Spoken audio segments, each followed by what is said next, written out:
Larry tried to kill me. Yeah. I was so thoroughly disgusted. I mean, think about it. Why does it make you special to do what you do? Packers jumping around. They rush 4. Plenty of time for John. Now squeezes, steps up in the pocket. Elliott can run inside the 10. Head first. He dives off the 5-yard line. My goodness.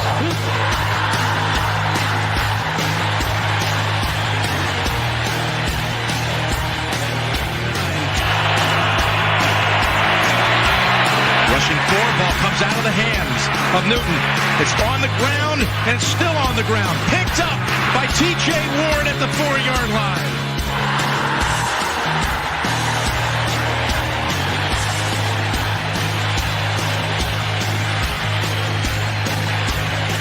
There's also Brian Clady and Bob Miller. 3rd and long 3. Going deep. Oh, and he's got Thomas. Goodbye. Touchdown.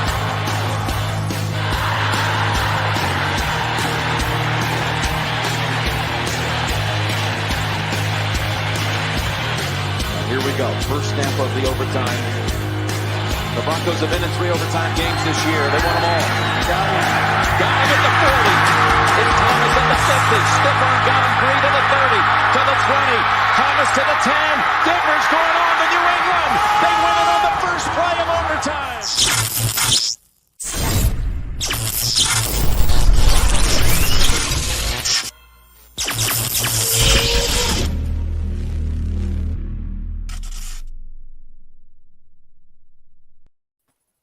And because I just noticed that I didn't change it from last week, pip, pip, and cheerio, and welcome to the show. My name is Mundungus Creevy, and I'm joined as always by my co-host Glenn Hauser, Mr. Boggins, and Cameron Parker.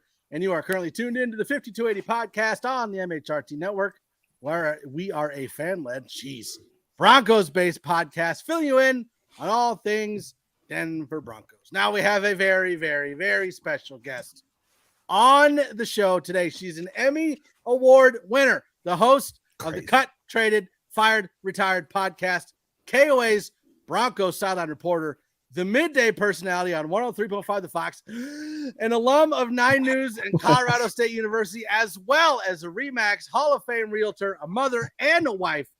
Ladies and gentlemen, good Lord, Susie Wargin on the show today. How are you doing today? What? Hi, guys.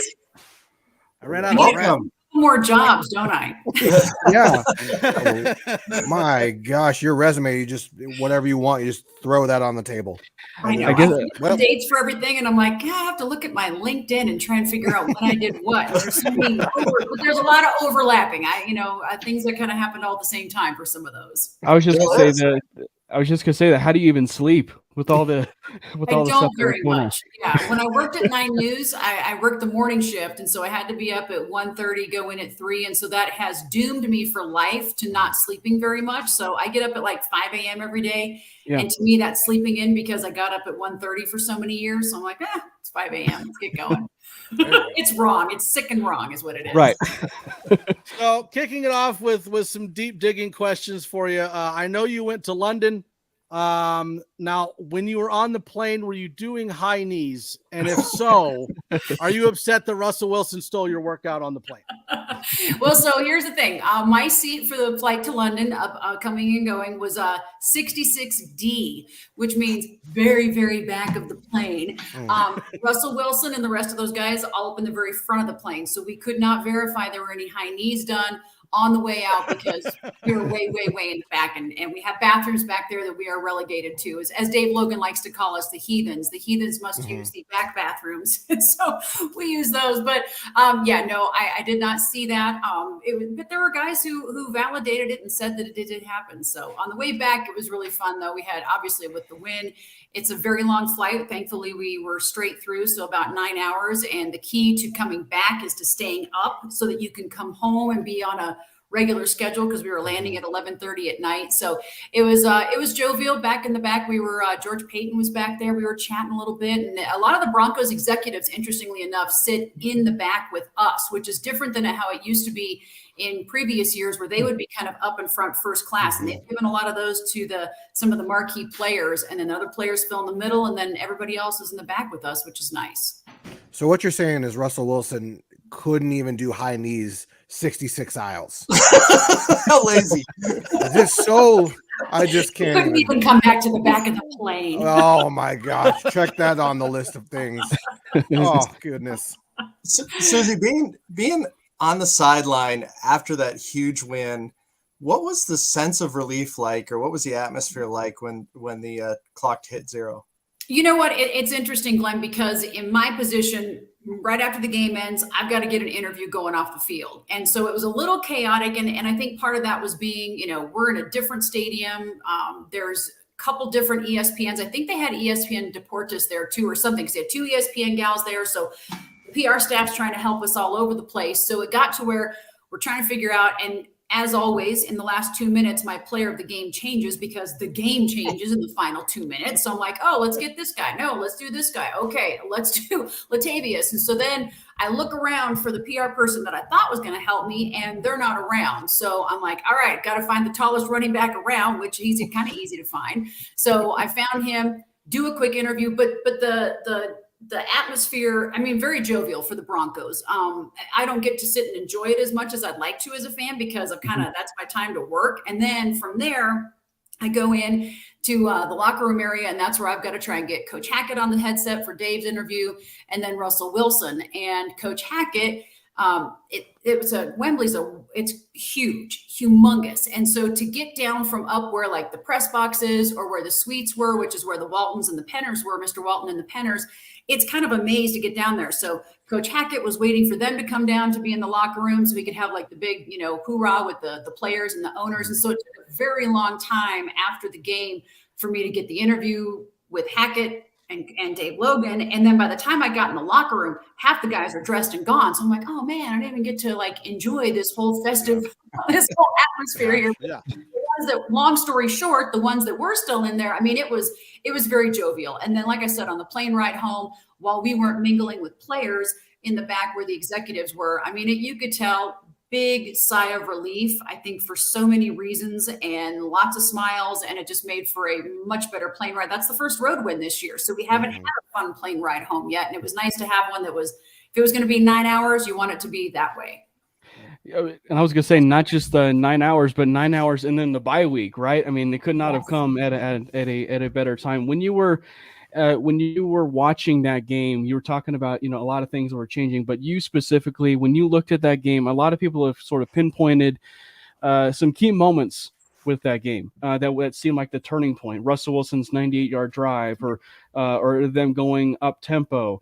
So what was something in particular for you that you could just tell in that second half where the tide was turning? Because it certainly looked like in the first half, you're seeing almost like a reincarnation of McDaniel's London game. Absolutely. Yeah. The first half was really uninspiring. I can't imagine people that got up early, like you guys probably did, and sat there and went, wow, I got up early for this. For us, it was in the afternoon, right? So it didn't matter. But the second half, I think the big key was that 98-yard drive, because they hadn't had a score in the third quarter at all this year. I was like, oh my gosh, that's crazy that hasn't happened yet. So that started it, where I thought, okay, if they can start just, chipping away, and you can make it 98 yards, we could have this thing. And so then it kind of went, it goes dead again. And then there's some punts and there's some 3 and outs. And I'm like, oh no, we have one great moment and that's going to be it in this game. What do we grab from that? So I think it was a combination of that. Obviously defense this whole entire year. And I know Justin Simmons yesterday said, you can't always just say, well, the defense is playing great because they're not winning games, but the defense is playing great. And I know sometimes that, Alex Singleton said to me, he's like, we need to create more turnovers so the offense has more chance. I'm like, well, it's not really all on you guys to create more turnovers, because the offense has to do something with that.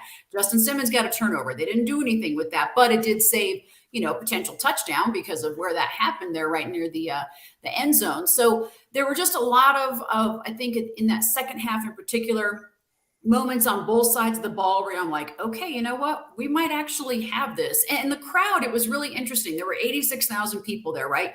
The largest crowd to ever see an NFL game. Tons of orange. You probably saw that on TV, but they didn't really help because there were times when, the Jags would be on third down and I'm like, why isn't everybody cheering? We're supposed to be really loud and comfortable when they're on third down, right? And I don't know if they just don't quite understand all of it, and during one of the timeouts in the fourth quarter, they played Neil Diamond's Sweet Caroline and the place erupted. And I'm like, oh, you are here. Okay. All right. I don't know how to sing Sweet Caroline, but could you cheer when it's third down for the Jags so that we can get a little bit of atmosphere in here? So it was really interesting. I mean, the nicest people, every jersey was represented there, but it was a very neutral game. It's a Jags home game in theory, but there were way more orange jerseys. So the crowd was not a factor. I mean, everybody could hear everything. It wasn't like it was loud because they're also way far away. It's on a soccer pitch, which is huge. And so the football field, was much smaller. And there was a really big area between where the guys stand, where the sidelines are,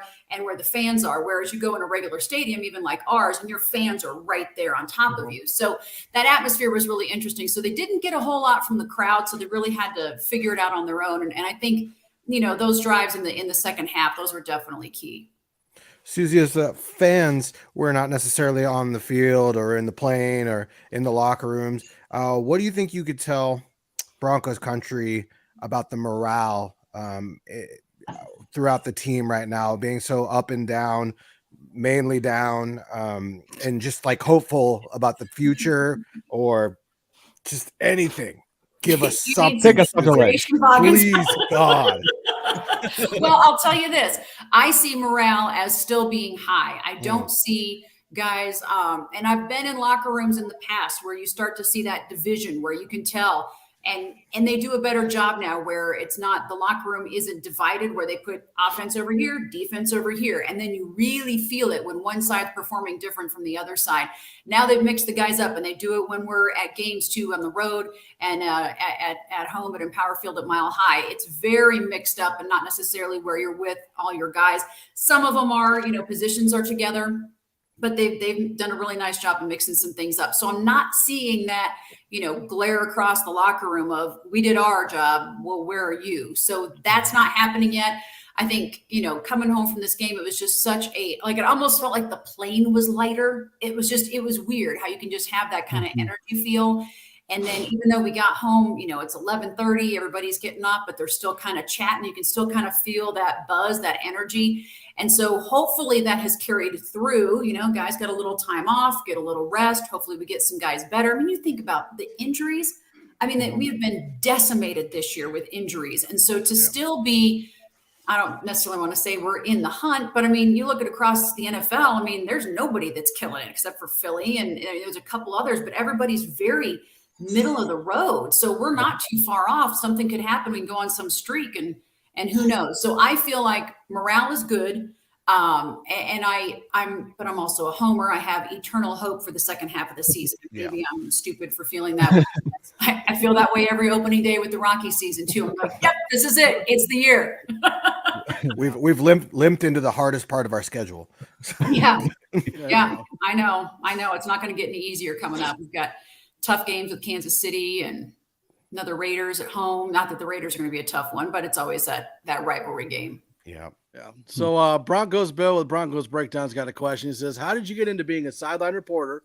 And was that something you have always wanted to do? That's a really good question. So yes, and it was something that I always thought would be a guy's job. And I don't know why I would think that, but we've always just had really solid guys doing that job. Mark Stout was there at the very beginning. I think he was our first Broncos sideline reporter on KOA. Alan Roach was in there, the voice of God, until he moved on from that. And then Andy Lindahl did a fabulous job for a very long time. And then Tyler Columbus was in there. And so I thought, when Tyler got the job, I was like, Tyler's going to be around here forever, former player. He'll do a great job. And I had mentioned, years ago to our GM at that we had at Clear Channel at the time. Did I say Clear Channel? iHeart. I'm going way back. iHeart. And I had said, if it ever comes open, I would love to be considered. But I never thought that would come to fruition. And so I get this random call July of 2019. and it's our GM. And he's like, hey, remember when you told me that you would be interested in the sideline job if it ever came up? And I'm like, yeah. And I said, is it available? Because at that time I thought it was still Tyler. And he said, yeah, it's available and it's yours if you want it. And I'm like mine if I want? Wow. So I said, well, okay, let me call my family and see what they think. Cause it's going to involve some traveling. I mean, my family at that point, I don't have kids I'm taking around to soccer games. They're, young adults, and it's not like they need me on the weekends. I wanted to be respectful, because that was the reason I left 9 News. I wanted to spend more time with my family and really commit to, being a good mom, being a good wife. And so I called them all, and they were like, why are you calling? This is a great gig. Why would you not take this? And I'm like, well, I just wanted to give you the courtesy. And they're like, stop it. No, just, go take the job. So I called him back and I said, yeah, I'll do it. And he goes, yeah, I knew you would. So we already just figured it out. And so that's how I got it. I mean, it was just one of those things where I guess I put it in the universe so many years ago, and it came around. And what I'm thankful for is that I didn't have to try out for it. He didn't have anybody else in mind. He said, you're the best person for the job. And so, it's pretty cool to have the job. And I know there's lots of, we make a lot of big deals when there's a female, the first female to do this, first female. And I've been a few of those first, which is really, really cool. But I also want to make sure that we're not just, doing a token woman to be in there, that you're actually the most qualified to do the job of who we have available. So I'd like to think that, that's why I was there and got it. And it's been really fun. I have really, really enjoyed it. And I get to work with two of my most favorite people with Dave Logan and Rick Lewis. And we just have a great time. We've got an awesome producer, Alan Jackson, a great engineer, and Jesse Trujillo. So we have a really, really fun crew. And if you're going to travel and go to some place like London for a week, you want to be with people that you like, because otherwise it sucks. I love Alan Jackson. Yes. Not the singer, different Alan Jackson. Right. Oh, okay. Not as much then. Sorry. So he says. So I did want to make sure that we talked about the podcast that you're doing, which is the Cut, Traded, Fired, Retired. You've got some published episodes. And so here, just listen to this list. Steve Atwater, Rod Smith, Rich Karlis, Derek Wolf, Carl Mecklenburg, Dave Logan, Gary Barnett, Joel Dreesen, Gary Kubiak, Steve Watson, Danny Graham. Holy crap. More to come. Right? Yeah, and there's your future episodes list on there, and good Lord. It's a lot of editing I still have to do. Right? Is there a favorite episode that you've had so far? And is there someone that you're hoping to have on that you haven't yet?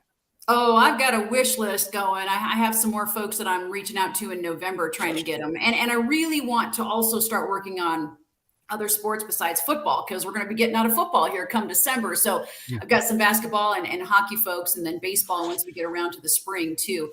But I'm, all of them have been awesome. Like, it's just been so cool. When I started talking to a few guys, at first and I'll tell you how I came up with the podcast. So I'm listening to The Fan one afternoon. I know it's a competitor, but D-Mac's my friend. We worked together at KBPI for a long time. And this is when Tyler was on the show too. And Tyler's telling a story about how he got cut from the Redskins. And D-Mac goes, oh my God, that'd be a great book, How I Got Cut. And I was like, oh, there's my podcast. I'm so stealing that. So I was like, and then I'm like, literally, I can remember where I was. I was on 225 getting off at Mississippi. And I was like, oh my gosh, I finally have an idea I don't think anybody has done. And so I was like, I thought, okay, I'll make it cut. And I'm like, well, that, not everybody gets cut. And I'm like, how about traded? Because some of them get traded. And then I went and talked to my PD at KOA, and he goes, well, then what if you want to talk to coaches? How about coaches get fired? I'm like, okay, cut, traded, fired. Perfect. So then I go MC the Colorado Sports Hall of Fame dinner in April, and I'm talking to Carl Mecklenburg. And I'm like, oh, yeah, I've got this podcast, Cut, Traded, Fired. And he's like, yeah, I never had any of those things happen to me. He goes, but I was retired. And I'm like, boom, retired. Now everybody. It rhymes too.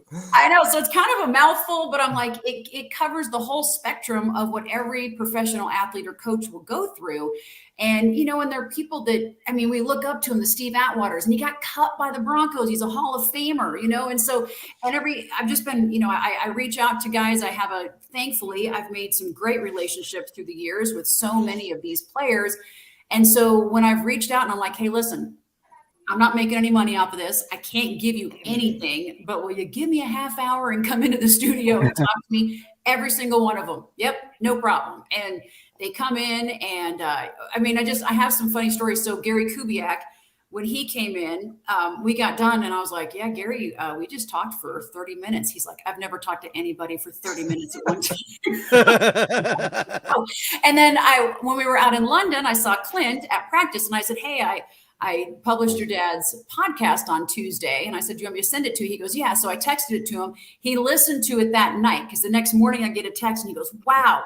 He said, I heard stories about my dad's youth that I've never heard before. And I was like, oh, that was like the coolest thing. So being able to me, it's cool because we can tell, I can help, relate some of the stories that some people don't know about. I learned something more than one thing with every single one of these interviews that I've been doing that I was like, whoa, I had no idea. And I've followed you and known you for a long time. But then to preserve these stories for other people, like I'd never thought about the fact that Clint Kubiak never heard about some of these things about his dad growing up. And he's like, oh, wow, that's cool. So as a kid or anybody, to hear things that, a dad did or a brother did or something, I think is really cool. So it's cool for fans. It's cool for me. It's cool for, their friends. And, I've had so many great comments where people are like, I've loved really hearing more about how they kind of got started in the sport and then kept going, or they didn't start till they were in high school and then, and made it all the way to the NFL or something like that. So it's just been really cool because I think it's inspiring. None of us are going to be NFL players, but we can do other things in our lives and sit there and go, okay, you know what? You just kind of keep going. When one door closes, another one opens up, and you just kind of keep moving forward. I'm really looking forward. I'll put out Mike Shanahan's the week before the Raider game because he got fired by the Raiders. Awesome. So, his will come out. Sonny Lubix is going to have to be a two-parter because he talked for an hour and 15 minutes. No shot. Wow. And his 15th anniversary of getting fired is on, I think, November 26th. So I'm going to release his the week of Thanksgiving, but it'll be in two parts. So I'm looking forward to the ones I've got in the can. Love all the ones that I've put out so far. These guys have just been so gracious with their time and just so good with telling their stories. And none of them have any fear of like, yep, this is how it happened. Daniel Graham, I mean, the one I put out today, he just rips the Titans. And he's like, it was an absolute joke of a place, totally opposite of the Broncos and the Patriots. And I couldn't wait to get out of there. And I had to try to not smile when they cut me. Whoa, hey. Yeah. Susie, I've described your podcast as a visit more. It doesn't even feel like an interview. It feels like people just chatting. And I think that's the real secret to it, is that these guys are so comfortable around you that you get so many good stories, like that Daniel Graham story. I mean, he even said that he left Tennessee without even cleaning out his apartment. He was just he was got home. in the truck and drove off. But so another thing that I love about it too is that it spans several eras. It's people from when I was a kid to people that are more current day, like a Derek Wolfe that you talked to even before you got decided to retire. How do you go about selecting these various guests and inviting them from the different eras? Well, I kind of started with the numbers I had, and we're fortunate enough. Dave and I have emceed the Colorado Sports Hall of Fame dinner for quite a few years. So I grabbed my first few, I plucked them right from there. I'm like, hey, you're sitting right next to me. And Steve Atwater literally sat 2 seats away from me. I was like, Steve, I'm gonna need you on my podcast. So I started there, and then Rich Carlos, he goes, who else do you want to interview? And I was like, well, I don't have Steve Watson's info. He goes, I'll get you Blade, no problem. And I was like, I want to get Steve Foley too, no problem. I'll get you Steve Foley. So Rich was great to help me get, a couple numbers, because there's just some guys I just don't have numbers for. But just starting with some of those core ones, and then I've just been able to branch out and get a few more. So, and Glenn, I think you were probably the first person that mentioned, I feel like it's a conversation. And when I saw that, I was like, oh, that's exactly what it is. And I changed all of my, and I thank you for that, because I'd never thought to use that word, because I would say interview in all of my descriptions. And right away I'm like, no, you're right. These are conversations, because it's not just they just kind of free flow and go all over the place. So I have to thank you for giving me that vernacular, because that has been a good one to put in there and use. So I was going to ask you talked about just how in depth, with the podcast and everything, just overall stories and obviously your career has amassed a lot of different sports. And not to go on a little bit of a somber note, but we recently just lost a legend in the sports broadcasting community in Yeah. Peter McNabb. What has been some of your fondest memories of Peter McNabb? I remember watching Unrivaled, and I guess I really never correlated the fact that he was the Devils color commentator with Claude Lemieux, and then Claude Lemieux gets traded to the Avalanche when he was the sideline or the color commentator for the Avs at that point. So, to kind of see the trajectory, I guess, of, basically being with Lemieux in essence. But he was just such a legend in the broadcasting community.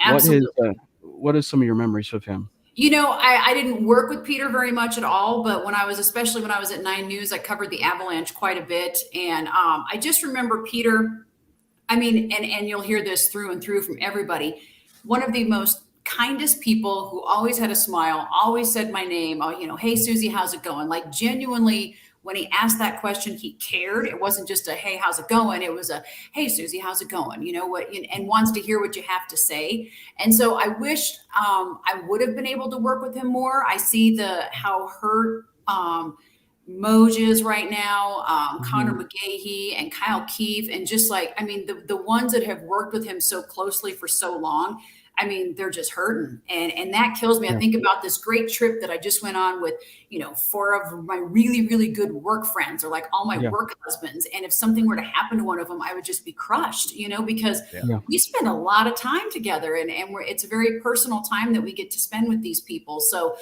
Peter touched a lot of people in a very positive way. Just not only, and to me, I'm like, dang it, that's one that I wish I would have had for my podcast, like to preserve the memory of what he was as a player, as a broadcaster, and as a person, more importantly. So, and that's, one of the reasons why I love doing what I'm doing with this, because it's preserving some of those things, because sadly, we've all got expiration dates and we don't know when it's going to be. And we, want to be able to kind of hold on to a lot of those good memories. So I wished I'd worked with Peter more, because I don't have like one specific time where we like hung out and did this, but every time I saw him, just the most genuine, nicest guy. And every clip that you see of him smiling, that's how he was all the time. I don't think I ever saw him without a smile on his face, and always very positive. And that's tough to find in the world these days. Yeah. Susie, kind of going back to your podcast a little bit, you were talking about coaches that have been fired. How do you see Nathaniel Hackett's future playing out with the Denver Broncos? And there was also a coach who just recently got fired, which not a lot of people necessarily agree with, in Frank Reich. How do you see this off season playing out for the Denver Broncos and maybe Frank Reich? Yeah, okay. So who's the Indy fan? Is that hitting home for somebody? No. I think that Frank Reich is a good coach, and he definitely deserves an opportunity with a better organization. You don't think an offensive lineman can come in as an interim head coach and do 2016 high school anybody who yells at my dear Peyton Manning, I cannot. Cannot be friends. Cannot be friends. Clip was going viral yesterday. That is such a great clip. Yeah. I think my answer would have been very different, Boggins, had we lost that game and I think we may have the answer had we lost that game in London. So the fact that we didn't, there were people joking that like, oh man, Nathaniel's probably like, wow, dodged a bullet on that one, but I think, and we talk about this a lot with the team, and Dave's been around for a very long time. Dave Logan has, and he's like, first year head coaches, there's growing pains. And especially when you come from, and Daniel Graham says this in his podcast today, that not every coach is made to be a head coach. Not every offensive coordinator or defensive coordinator. We saw that with Vic Fangio. There's just such and I'm not saying this that Nathaniel Hackett can't be a head coach, but the learning curve is so huge because it's so different when you have to have the full picture as opposed to just your side of the ball, your people, your position, and he talked about that and the fact that, your offensive line coach is in charge of 12 guys. And then all of a sudden he goes and he's in charge of the whole damn team. Yeah. That's hard. Yeah. And that's something that is and they all go, oh yeah, I can do it. How hard can it be? it's a bitch. Yeah. You know, and we see it all the time not work out. So you have to, I think, and it sucks for fans. It sucks for people that work the games, that we've got to be a part of those growing pains. But I think we have to endure those sometimes just to see, you know, and let's see what the second half of this season does. If it's still bad and we can't score in the red zone and we're just doing 3 and outs all the time, it's not going to go very well, I don't think, you know. So we'll see. And I mean, who the heck knows what's going to happen with Jeff Saturday in Indy? I think that's so interesting. I saw such a great parody. I don't know who it was that did it. They had the parody of Jim Irsay and their GM, like going back and forth. And he's like, you know, I like to listen to music when I'm trying to think about something through, and all of a sudden, like Saturday Night's All Right comes on, and all the Saturday songs. It's just so funny. I'm like, I like how random it was. I like the Pat McAfee. What did Jim say? And they were trying to just like explain what he was saying because no one knew during his presser. Oh, nothing. I mean, yeah, the guy's talking about analytics and stats and this and that, and you're like, whoa, Mars. Who knows? Yeah, I don't know. Well, hopefully Jeff Saturday can rely on all of his high school coaching experience to carry the team through. Now, I know we only had you for a short amount of time. I don't want to take up too much of your time. So we do thank you so much for joining Absolutely, us. guys. Yeah, no, this was really fun. And I appreciate you giving love to the podcast. It's fun. Like I said, labor of love. And I love kind of just spreading the word about it and giving people inspiration. I think it's pretty cool. Yep. So make sure you check out the Cut, Traded, Fired, Retired podcast. And we have all of the links for everything she's in except for Remax. I didn't put that one. You can find SusieWargin.com if anybody needs a house they need to buy or sell. I can help you out. There you go. Plug it away. I don't just help. Everybody thinks I just help professional athletes. I don't help any of them. That's a total people like us. Yeah.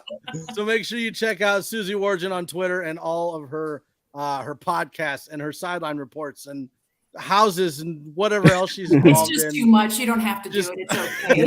You can buy a house from her and she'll bring you her Emmy. She'll just she'll hold her Emmy while she's selling you the house. No, I won't do that.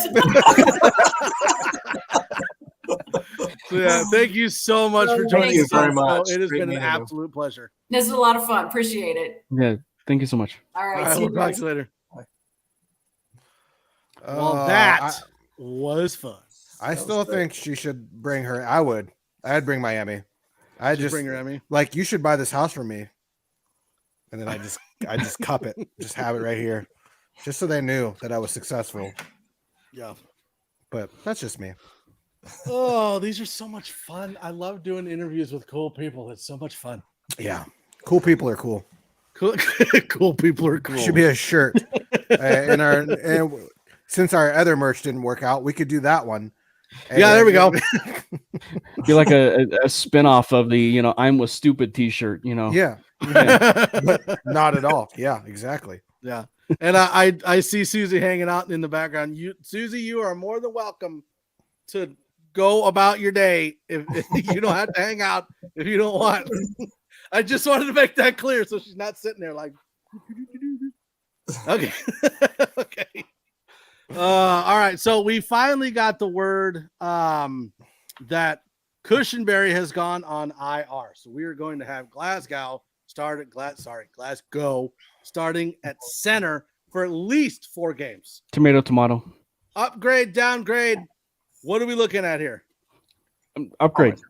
Yeah. I mean, yeah, it's a vast upgrade. And I mean, you never want to root for injury, but I mean, it was clear and evident that when Cushenberry got hurt and when he went down and Glasgow was inserted at center, you could just tell how different the offense just was operating with Glasgow at center. And we kind of talked about it a little bit, but I mean, it's just like, I wonder if the veteran presence that we had seen with Glasgow, just him being a veteran and him having some of his best years at center with Detroit.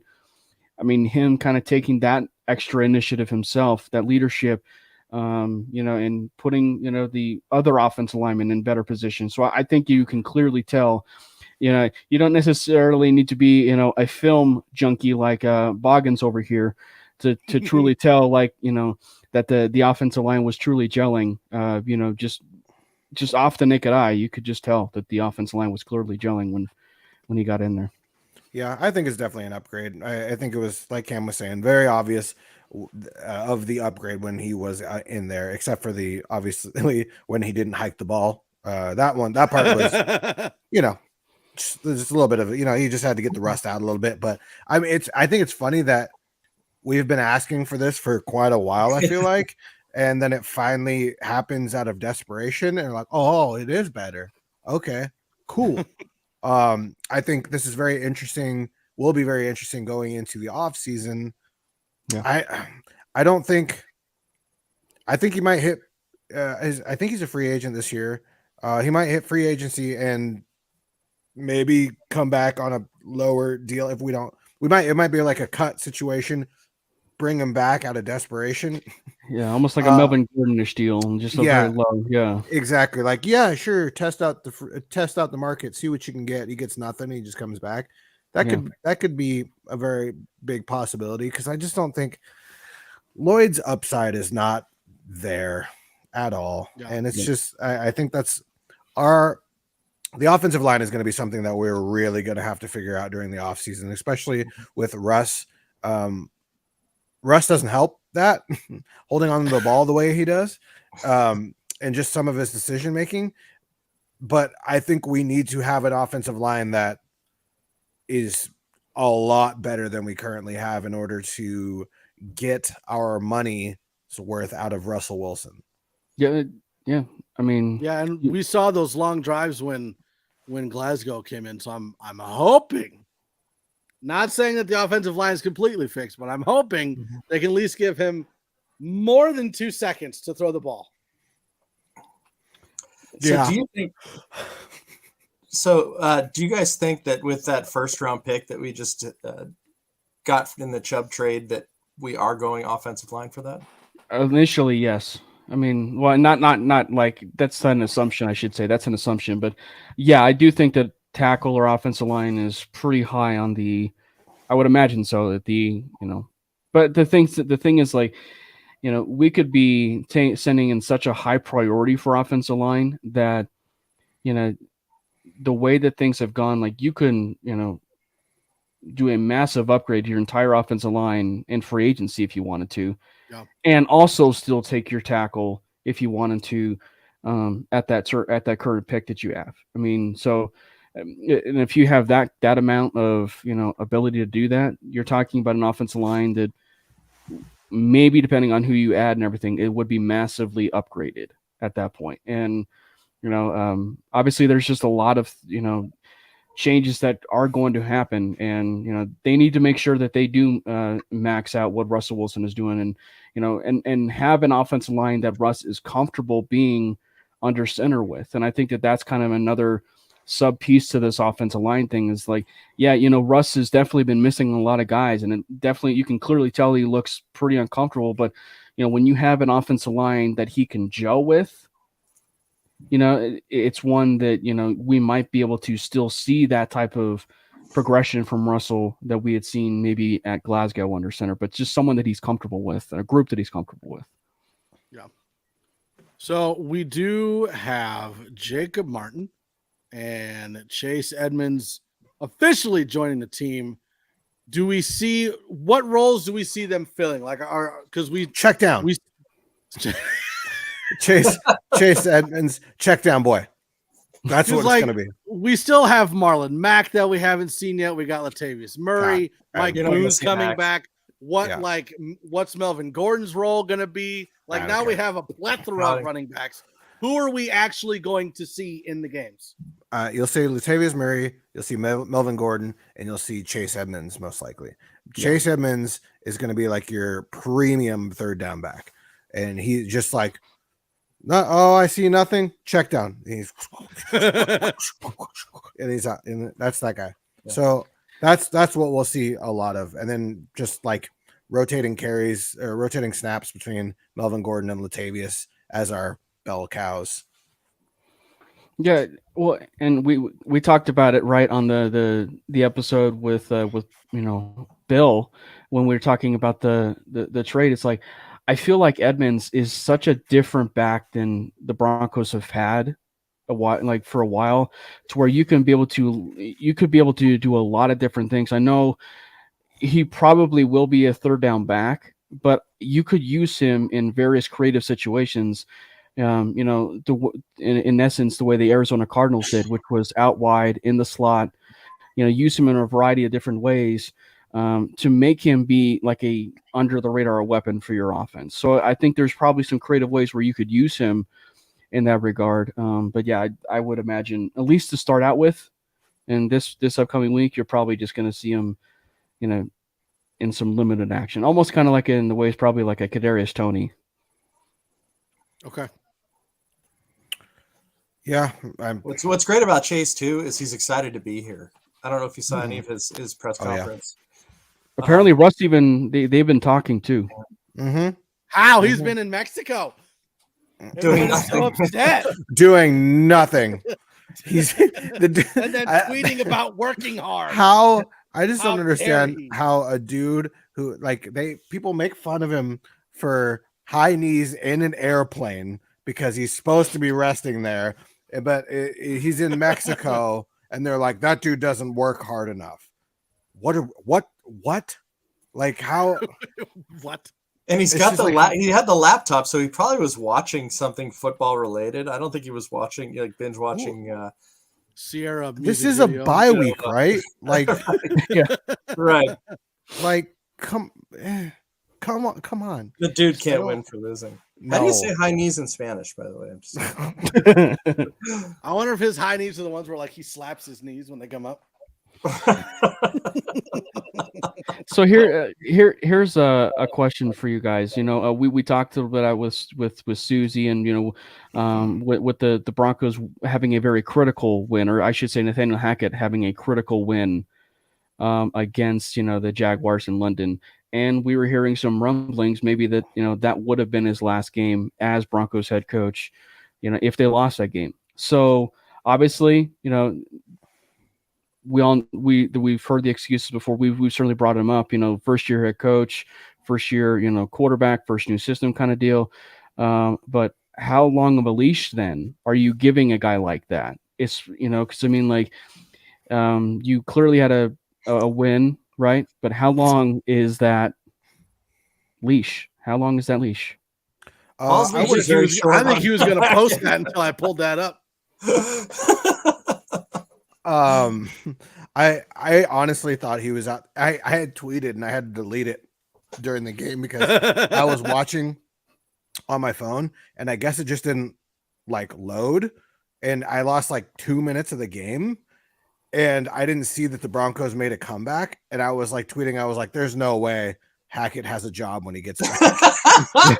So it's crazy how 2 drives can change all that, where I really don't think, if you're the Walton Penner group and you come in and this is the after everything the Broncos have done in the offseason, this is the product that you're supposed to be presenting, and then if you would have went overseas and lost internationally as well, I don't know how you keep Hackett after that. You are there to it would be interesting to see what kind of ownership they are. If they feel that's when they're no, we need to step in. We need no, this is not, we're not going to accept this. This has to change immediately, out of there. It seems like they're being a little more patient, even though they won. I don't know if they're just really impressed by shiny things, or if they are really, really believe that there's going to be some sort of turnaround, or are patient and going to wait till the rest of the season. I don't know what's going to happen. I would not be surprised any game during the rest of the season that they let Hackett go. I personally don't think it's going to really change anything in season. So it's might as well keep him through the season and just see what happens.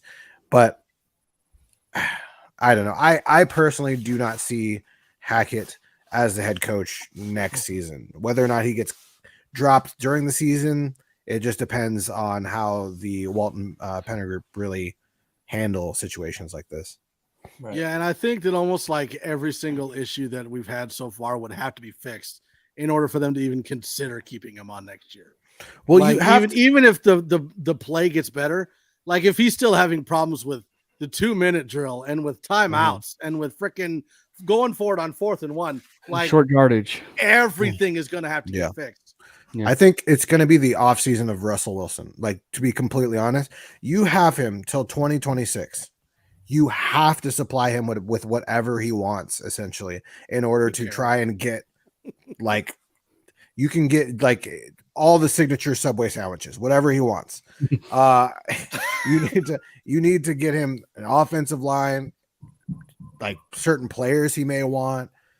Yeah. You just have to supply him with what you have available, or like what you could potentially get, just so that he can be successful, because you have given up so much for it. You have to. It's funny you're talking about his own supply of Subway sandwiches, and it was taken back to the scene in Richie Rich where Macaulay Culkin had his own McDonald's in his house. Yeah, so I don't know. I feel like also at the same time, like the Frank Reich firing. I thought he was going to pull out a Subway. Yeah, I thought there was going to be like it was going to Rich. connect at some point, but we just talked about Richie Rich. That's cool. Hey, it's a great classic movie from the 90s. Another classic movie from the 90s. But no, I do wonder if the Frank Reich firing, and with the fact the Broncos lost to Frank Reich, might carry some weight within the evaluation process of letting Hackett go, maybe even, mid-season, like, because if you're going to have another, fall flat on your face game, whether that's against Tennessee or, whoever they're playing down the road, like, I just don't know. I mean, I don't know what the leash is going to be, but I would imagine the Reich firing would at least carry some partial of weight or some part of weight in that decision. And it's pretty obvious that at this time, like, Frank Reich was relying on his high school coaching skills to run the Indianapolis Colts. At least I think that's who you're talking about, because it's Reich, not Reich. I don't think his firing is going to have any bearing, Cameron, because I think Wikipedia says Reich too. I think it's Wikipedia says Reich too. So I think it's fairly obvious that the Colts are really trying to tank at this point.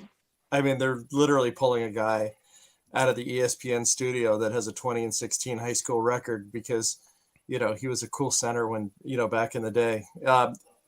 And I was watching the press conference last night, and I'm thinking that Daniel Snyder must be watching this thing going, that's the guy that brought me down 5. That bumbling fool. Oh my gosh.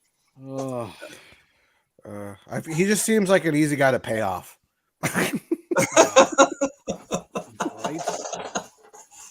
I don't know, like, if he didn't have so much money. and like part of part of this seems a little unfair to Jeff Saturday, because honestly, why would you want to go in as an interim coach for an awful Colts team? Like, that is not a good legacy. Because they need a quarterback, Mike. Their issue has been quarterback. So it's a quarterback heavy draft. What does Jeff Saturday have to do with that? But it's literally a promotion. Imagine if he wins. Imagine if the Saturday regime just takes off. I mean, I hope he wins his first game against the Raiders, but I mean, he's not going to really taint his legacy there as a Colts player. Like, who cares? Like, even if he sucks, like, who cares? Like, people are going to be like, oh, remember when Jeff Saturday interimed as coach? Ha! Yeah. The one thing that the one team from the AFC South was at least able to do was, do the stupid thing, I should say, and actually hire the coach. The Houston Texans interviewed Josh McCown like twice and never hired him. Then to get the Colts who actually had, Saturday be the interim coach. So I don't know if Saturday gets the win, and has at least somewhat of some success. Mm-hmm. I would imagine maybe, that would be a slap in the face of the Texans as far as the fact that we probably should have hired Josh McCown. I think Jim Irsay just takes me as like someone that's just like I like you, man, hire. You know, it's just like, I like you, man. Doesn't matter. Like, I like you, man. Yeah, you're hired. You know what I mean? Like, it's just like whoever, like Josh McCown. Yeah, he's a cool guy. You can have it. You know what I mean? It's like, I don't think he actually digs too deep. Does he seem like someone that digs real deep into someone? I don't think so. All right, so let's take a quick look forward at the Titans. Vigorous, yeah. Obviously, the Titans do not have anybody to throw the ball to. They did, but they lost him. Like Willis, Both of them. Malik Willis has thrown the ball, like 21 times in 2 games or something like that? They didn't have a receiver catch a ball last game. Yeah, they had no one open, and that he was running. It went into overtime, and they had no receiver catch. Right, like all they've got is Derrick Henry at this point. I like how everybody's like, "Oh, Malik Willis is so terrible." I'm like, bro, he had no one. Yeah, and I'm not saying he's bad. They just that line was anybody. awful. And the line was, they just gave up. They were such Tannehill stands. They're just like, who is this guy? I don't like this guy. A.J. Brown has more receiving yards and touchdowns than the entire Tennessee receiving core. Yeah. I thought you were going to say offense. I was like, have that. Yeah. Either way, who cares? You know what I mean? Yeah. Like I definitely don't see like Pat Surtain having a terrible day. No. But I will say their defense is not bad. No. So I think it will be a very low scoring game. Yeah, I'm just putting out there. Then there's the freight train called Derrick Henry. Yeah, it's going to be like 6-3. Well, I would not be surprised. But I will say there's a fun fact about Derrick Henry in his career against the Broncos, and it's not the Josh Jacobs stat line. Mm-hmm. No, it's not. Derrick Henry, of all the teams that he struggled with in the National Football League, Henry against the Broncos is one of his worst performances. So he really struggles he does struggle against the Broncos. Not saying that, those stats are always weird though, because like no one is there still. Like it's different coaching, different players. So it's like kind of like the name is there, but that's about it. I think I think he's always a threat. I think I think Malik Willis's running ability is very much a threat. I think our injuries at edge is also a problem. So we're not going to be getting the pressures that we hope for, that we would like to be able to get. Like the Chiefs were just eating them alive. And I don't know if we have that capability right now, but I mean, who knows that if the offensive line for them plays like essentially like the Broncos offensive line right now, then they'll be able to just absolutely murder. So I'll take that. Well, and I wasn't trying to, say like Derrick Henry's a nobody, but I mean, like, it's just as far as Cam Parker said he's a nobody. Derrick, King, more like local radio station creates a like headline that Burger King. Or Justin. Yeah, local radio station says that Cam Parker said that Derrick Henry is a nobody. Local radio. Yeah.